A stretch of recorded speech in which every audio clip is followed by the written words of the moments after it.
Mais um vídeo no canal Vene Casagrande. No vídeo de agora, muitas informações sobre o Flamengo, liquidação no Botafogo. Lembrando, Flamengo tem interesse sim na contratação de Danilo, jogador que estava com a seleção brasileira na Copa do Mundo, pertence ao Botafogo. Antes da Copa do Mundo, o Botafogo tinha aí uma ideia, um valor fixo assim, para poder negociar o jogador, só que agora, pelo visto, diminuiu esse valor para o mercado. A gente vai trazer essa informação. Tem também José Boto falando sobre os retornos dos jogadores. Thiago Almada, muito próximo de voltar ao futebol sul-americano, não é para o Flamengo, porém os valores chamam a atenção e eu vou querer saber de vocês se valeria a pena o Flamengo entrar nessa briga e contratar Thiago Almada, argentino. Tem Everton Araújo falando sobre o suposto interesse do Mônaco. Nossa, prioridade da diretoria para negociar Lohan. Já dou um spoiler, futebol do exterior, não é futebol brasileiro. Isso tudo e muito mais nesse vídeo agora, mas antes gostaria de pedir para você se inscrever no canal, soltar o dedo no like, ativar a notificação, compartilhar o vídeo com os amigos, com as amigas e assim ajudar o canal Vene Casagrande crescer cada vez mais. Rapaz, mais um vídeo que eu tô me achando bonito, não tem jeito. Genética, meu amigo, genética da Dona Carmen. Brincadeiras à parte, tamo junto, galera, vamos para mais um vídeo, vamos lá. O Botafogo sinalizou a possibilidade de reduzir o valor de transferência do meia Danilo. Inicialmente fixado em 40 milhões de euros, o preço de saída do atleta deve cair após a Copa do Mundo, que deve agilizar as negociações no mercado da bola. A diminuição da pedida acirra a disputa entre Flamengo e Palmeiras pelo jogador. Eu venho falando aí para vocês que os dois clubes, inclusive Flamengo e Palmeiras, são os únicos clubes brasileiros que hoje têm condição financeira de não só comprar o jogador junto ao Botafogo, mas também pagar o salário que o jogador vai pedir, né? Flamengo e Palmeiras. E nos bastidores, todo mundo fala que o Palmeiras está na frente do Flamengo para conseguir essa contratação. Inclusive, não sei se vocês repararam, durante a Copa do Mundo, o Palmeiras fazendo publicações exaltando o atleta, só o Danilo, sendo que o Danilo nem é mais do Palmeiras, embora ele seja cria do Palmeiras. Tava na cara que o Palmeiras estava tipo babando ovo, digamos assim, entre aspas, do jogador, para mexer com o coraçãozinho do jogador e quem sabe ele não pensar em ir para o Flamengo. Mas o Flamengo tá ali, ó, parado, pronto para dar o bote. E se o Palmeiras permitir, o Flamengo, ó, vau, pega o Danilo. Gostou, né? Teve até sonoplastia. Vau, dá mole, Palmeiras, se o Flamengo não pega. O Flamengo tá ali, ó. Inclusive, essa será uma das minhas perguntas para BAP, na entrevista que eu vou fazer com ele nessa quinta-feira, 5 horas da tarde, aqui no canal Vene Casagrande, tá? Entrevista ao vivo. Ó, galera, a prioridade da diretoria do Flamengo é encontrar um destino para Lohan, de preferência no futebol europeu, para que o meia acumule mais experiência. No entanto, caso tenha bom desempenho nos treinamentos e conquista a confiança de Leonardo Jardim, o cenário pode mudar. Bom, então não vai mudar, gente, porque o Lohan é aquele tipo de jogador que não consegue mexer com o brilho dos treinadores, né? Pela sua, digamos, falta de vontade no dia a dia, talvez, ou falta de intensidade, pelo menos foi isso que fez o Felipe Luiz não utilizá-lo. Felipe Luiz, hoje treinador do Mônaco, que muita gente anda dizendo por aí, que está de olho na contratação do Everton Araújo. E o Everton Araújo deu uma entrevista coletiva e falou sobre esse suposto interesse do Mônaco. Fico com a cabeça bem tranquilo, trabalho bastante e isso está me devolvendo coisas gigantes. Entrego tudo nas mãos de Deus. É um sonho jogar na Europa, mas estou com a cabeça no Flamengo, feliz com as oportunidades que estou ganhando e querendo conquistar títulos. Fecha aspas. Já adianto para você, o Mônaco não tem interesse em Everton Araújo, tá? Se você estava querendo que o jogador fosse vendido e que fosse para o Mônaco, sinto muito, você vai se frustrar, porque nesse momento o Mônaco não tem interesse em Everton Araújo. O Flamengo tem interesse em Thiago Almada, mas na verdade quem não tem interesse no Thiago Almada, né? Joga muita bola, a gente podia acompanhar de perto nos tempos de Botafogo. O jogador veio para o Botafogo, já sabendo que iria para o exterior, foi para o Leão, depois ele foi comprado, enfim, está no Atlético de Madrid, e a imprensa argentina cravando que ele está voltando para o futebol sul-americano para jogar pelo River Plate. Segundo a imprensa argentina, o clube acertou a compra de 50% dos direitos econômicos do Meia junto ao Atlético de Madrid por 20 milhões de euros. Cerca de 120 milhões de reais por 50%. É como, vamos lá, proporcionalmente falando, dá 240 milhões de reais, 100%. Cara, é muito dinheiro, tá? Eu ficaria na dúvida se vale o investimento. E aí eu quero saber de vocês. Vocês estão aqui para opinar e falar à vontade. Quero ouvi-los. Vale a pena o Flamengo tentar entrar na briga com o River Plate e contratar Thiago Almada junto ao Atlético de Madrid? O jogador está na Copa do Mundo. O jogador, ele joga muita bola. Mas e aí? 20 milhões de euros por 50%. Vale o investimento? Responde aí que eu quero saber. Por falar em seleção, os jogadores da seleção voltam, vocês sabem já, tem aquele diazinho de descanso. O José Boto deu uma entrevista à ESPN e ele falou: o Flamengo segue as melhores práticas de pensar mais à frente. Tudo foi pensado muito antes dos resultados das seleções, de como receberíamos esses jogadores, tendo em conta a parte física e muito também a parte emocional. É preciso um tempo para eles limparem a cabeça e depois focarem no Flamengo. Parece tudo muito fácil, principalmente para quem não está dentro do futebol. Não basta fazer apenas um clique e focar nisso e naquilo. Há um período de luto para esquecer o que aconteceu na Copa e recarregar as baterias. O tempo ajuda a cuidar disso. O único jogador do Flamengo que ainda está na Copa do Mundo é o Carrascal, com a seleção colombiana, que está jogando agora contra a Suíça. Estou gravando esse vídeo enquanto eu gravo enquanto o jogo está rolando, só para vocês terem noção. Está nos acréscimos do segundo tempo, tá? Suíça 0, Colômbia 0. Eu ainda não vi se o Carrascal entrou, mas é o único jogador do Flamengo que ainda está na Copa do Mundo. Os demais terão esse tempo de luto, como disse o José Boto, e se reapresentam. Arrascaeta já se reapresentou, Varela e De La Cruz se reapresentam nessa quarta-feira. Eu falei para vocês que o Vinha não seria devolvido ao Flamengo, tanto é que não foi, continua com o River Plate. O Plata também vai ter os 10 dias dele, e é isso. Os jogadores brasileiros também terão os dias de folga, e o Lucas Paquetá chega dia 16 aqui no Rio de Janeiro, tá? Claro que ele está em contato direto com o departamento médico do Flamengo sobre a lesão dele, uma lesão complexa, enjoada, e que ele vai ter que ter todo o cuidado do mundo para fazer o tratamento da melhor maneira possível para não atrapalhar o desempenho dele com a camisa do Flamengo, porque isso, no fim das contas, é o mais importante, tá bom? Como dizem por aí, a minha seleção é o Flamengo, e o Flamengo entra em campo nessa quarta, 4h30, contra o Lausanne. Leonardo Jardim falou, deu entrevista coletiva, e olha, uma boa entrevista, pedindo publicamente contratação. Para qual setor? Qual característica? Quais jogadores? Calma, a gente vai trazer as declarações de Leonardo Jardim e vamos falar também sobre o time do Flamengo que vai encarar o Lausanne nessa quarta-feira em um amistoso válido pela intertemporada lá em Portugal. Eu acho que a estratégia é correta. Eu vou contar aqui qual é a estratégia e eu vou querer saber a opinião de vocês também. Isso tudo e muito mais no vídeo de agora, mas sempre pedindo aquela moralzinha para você se inscrever no canal, soltar o dedo no like, ativar a notificação e também compartilhar esse vídeo com todo mundo, para todo mundo ficar sabendo de tudo que acontece dentro do Flamengo. Também não deixe de hypar o vídeo, isso ajuda demais, tá bom? É isso, galera. Olha, acho que o problema sou eu mesmo, tá? Torci para a seleção brasileira. Eu ia falar creu, né? Mas na verdade foi a remada norueguesa. Aí eu falei, agora é tudo no Cristiano Ronaldo. No dia seguinte, toma, Cristiano Ronaldo eliminado. Hoje tô eu aqui assistindo ao jogo da Argentina contra o Egito. Eu falei, pô, será, cara? Vou torcer muito pro Egito, óbvio. Egito fez um gol anulado, fez 1-0, depois fez o segundo, gol anulado, aí depois fez o gol e valeu. Eu falei, agora eu quero ver, anula aí, pô, beleza.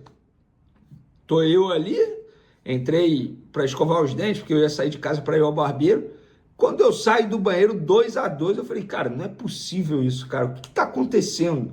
Depois 3-2. Eu falei, gente, o problema sou eu mesmo. Não tem jeito. Para quem eu tô torcendo, tá tomando pau na Copa do Mundo. É impressionante. E a Argentina não jogou nada. Nada. Agora, a ver quem será o adversário da Argentina nas quartas. Daqui a pouco, Colômbia e Suíça vão jogar. Tomara que a Colômbia passe, porque eu acho que a Colômbia tem muito mais chance de superar a Argentina, até pelo clássico sul-americano e tal. E a Colômbia vem fazendo bons jogos. Mas eu continuo com a minha opinião desde o começo. É a mesma opinião. A França só perde para ela mesma nessa Copa do Mundo. Eu acho. Para mim, é a minha aposta. Vou torcer para a França? Não. Sei lá, vou torcer para a Colômbia, para a Inglaterra, enfim, não para a Argentina. Só não quero que a Argentina ganhe de novo. Mas agora vamos falar de Flamengo depois do meu desabafo aí. É o seguinte, nessa quarta-feira o Flamengo entra em campo contra o Lausanne da Suíça, segundo amistoso nesse torneio de intertemporada que o Flamengo está enfrentando lá em Portugal, mais precisamente em Algarve, que é um lugar muito bonito, inclusive. E aí, qual é a estratégia do técnico Leonardo Jardim para esse jogo? Vai rodar o elenco. O que isso quer dizer? Vai utilizar muitos reservas já no time titular, já pensando no jogo seguinte, que é contra o Benfica, dia 11. Dia 11 é domingo, é isso? Vou até ver aqui. Não, é sábado, dia 11, sábado, tá? 3h30 da tarde. Nessa quarta contra o Lausanne é 4h30 da tarde, sempre em horário de Brasília. E aí, qual é a ideia? Utilizou o time titular, começando contra o River Plate, contra o Lausanne, time reserva, começando, e aí contra o Benfica é o time titular. Então essa é a estratégia do Flamengo. Eu acho uma estratégia extremamente correta, tem que dar minutagem a todo mundo nessa intertemporada. A má notícia, Léo Ortiz continua correndo, fazendo trabalhos sozinho no gramado, não fica à disposição nessa quarta-feira. Daniel Salles, vocês já sabem, sofreu uma lesão de grau 2, está fora da intertemporada. Lucas Paquetá ainda espera a situação para retornar dos Estados Unidos ao Brasil, mas por estar lesionado, precisa de tratamento intensivo, vai se reapresentar antes dos demais jogadores que terão 10 dias, inclusive o Léo Nanete, goleiro do Sub-20, que estava lá completando o treinamento a pedido de Ancelotti, também vai ter 10 dias de férias. Então, esse é o planejamento até o momento, tá? E o planejamento do Flamengo também é fazer contratação. E o Leonardo Jardim, olha, já disse publicamente, deu uma entrevista coletiva hoje aos jornalistas presentes lá na intertemporada, uma boa entrevista coletiva, e falou que quer meias e jogadores jovens. Vamos rodar aí o que o Leonardo Jardim disse, sempre agradecendo a galera do Coluna do Fla, que faz um brilhante trabalho, e eles estão com um jornalista lá presente, fazendo essa baita cobertura lá no dia a dia do Flamengo, nessa intertemporada. Dá uma olhadinha aí no que o Leonardo Jardim disse. Outro dia lá em Lagos, você disse que, claro, não tinha participado da montagem do elenco, você chegou já em fevereiro. Como é que é o teu papel nessa janela de transferências? O que é que você pediu efetivamente? Quais são as posições que você entende importantes para o Flamengo reforçar? Como é que foi a tua atuação junto ao Boto, junto à direção do clube, em busca de reforços nessa janela que começa agora, Jardim? Bem, 2 ou 3 diretrizes importantes. A primeira diretriz era trazer jogadores melhores do que aqueles que cá temos. Não vale a pena estarmos a trocar por trocar. Ter sempre a preocupação de trazer alguns jogadores jovens, que, quando eu digo jovens, não é com 18 anos, mas que não seja com 30 e poucos anos, jogadores que tenham uma capacidade física diferente para ter energia na equipa, quer para o presente, quer para o futuro. E já falei que talvez o nosso meio campo ofensivo,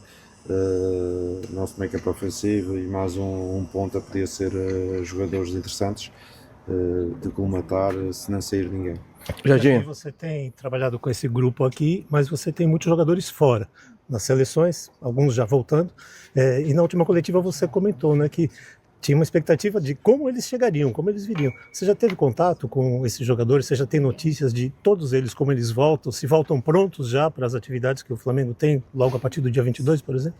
Não, em relação aos jogadores, tenho informação do dia de chegada, daqueles que estarão disponíveis. Aqueles que estão lesionados, que toda a gente sabe, Não tenho informações ainda do departamento quando é que eles podem voltar aos treinos. Com relação ao uso, Jorginho, dos jovens da base, você falou que vai dar uma oportunidade para quem não jogou o primeiro jogo. A gente viu que o Daniel Salles se lesionou, né? Qual vai ser a solução para a lateral direita? O Royal joga de novo? Não, é quando eu disse que vou dar a oportunidade, não quer dizer que os que não jogaram, os que jogaram no primeiro jogo não vão voltar a jogar. Alguns vão voltar a jogar 45, outros 30, talvez outros podem não jogar. Mas com certeza temos que, no lado direito, principalmente para a segunda parte, quando o Royal sair, vamos tentar colocar um miúdo da base, talvez o Ryan ou o Guilherme, uma das opções. Mister, ainda sobre a base. Falando um pouco mais da base e do Everton, porque eu imagino que seja muito positivo numa intertemporada como essa, quando os meninos sobem, você ter um jogador para mostrar de exemplo, que é o caso do Everton Araújo, né? Que teve esse ano mais do que nunca uma oportunidade ímpar ali e mostrou que está pronto para isso. Como é que é o convívio deles assim e quão positivo você acha que é ele estar nesse grupo nesse momento em que podem aparecer outros nomes? Com certeza que um dos treinos que eu tive com a base individual, eu tive uma conversa nesse treino de uns 10 a 15 minutos com os jovens e expliquei a eles o exemplo do Everton, a persistência. Ele não era dos melhores jogadores da base, mas foi um jogador que trabalhou, teve persistência, aproveitou as oportunidades e ao longo dos últimos 2-3 anos foi evoluindo. E temos casos, eu até falei, porque estava lá o Ryan e estava o Laurent, disse é muito difícil a passagem do sub-20 para os elencos profissionais, e dei o exemplo dos dois que foram emprestados e voltaram 6 meses depois. Tudo isto sabemos que não é fácil, somente uma porcentagem muito pequena do sub-20 é que acabam por ficar nas equipas principais, mas isso não é no Flamengo, em qualquer equipa, mas eles têm que ter a mentalidade de que nem tudo acaba. Isto é um processo que acaba na formação, mas começa no futebol profissional. Se não der para começar no Flamengo, vão ter que começar noutro sítio para chegar um dia ao mais alto nível. E aí temos um grande exemplo dentro do clube, que é o BH. O BH começou muito baixo, já com 21 anos, e chegou a ser um dos grandes ídolos do Flamengo. Por isso, às vezes, não é importante onde começamos, mas sim onde vamos acabar. Mister, dentro das premissas que estão estabelecidas, né, de que nenhum titular no jogo de sábado contra o Benfica joga mais 45 minutos, de 2 equipes fortes, né, em cada tempo, amanhã contra o Lausanne. Já tem o time titular definido, Jardim? Não, mas com certeza que vai andar à volta daquele time que jogou o último jogo com o Curitiba, o primeiro jogo aqui contra o River. Com estes jogadores que estão aqui, com certeza que essas têm sido as opções. Obrigado, pessoal. A coletiva. Foi isso aí que ele falou. Aproveitei também para botar uma imagem aí do Léo Ortiz fazendo trabalhos intensivos. Teve também Everton Araújo falando. Então, galera, é o Leonardo Jardim pedindo meias. Eu acho que o pedido dele está extremamente correto e coerente. No estilo de jogo dele, pelo que ele utilizou antes dessa parada para a Copa do Mundo, tem que ter um meia. E é um meia para substituir o Arrascaeta, que inclusive também está em processo de recuperação. Quer dizer, ele já está recuperado, mas precisa fazer trabalhos físicos e tal. Já se reapresentou antes do prazo. Então, ele está certo. E tem que ter jogadores jovens também. O Flamengo precisa diminuir a média de idade do elenco. É uma média de idade alta. E é um desejo da diretoria desde o começo da temporada. E por falar nisso, diretoria, eu lembro de quem? BAP, o presidente do Flamengo, e ele estará aqui no canal Vene Casagrande na quinta-feira, 5 horas da tarde. Ah, Vene, horário do jogo. Eu não tô nem aí, amigo. É jogo, não é do Brasil. Eu prefiro fazer uma entrevista exclusiva com BAP. Era o único horário disponível, então você vai ter a oportunidade de ouvir o presidente do Flamengo. Você vai assistir jogo de Copa do Mundo que nem é da seleção brasileira? Vem na minha, vem pro canal Vene Casagrande. Já deixei aí, ó, o vídeo disponível com a entrevista. É só você botar lá para te lembrar e o YouTube vai te lembrar. E assim você não vai perder nada do que o presidente do Flamengo falar. Valeu? Tamo junto e fui!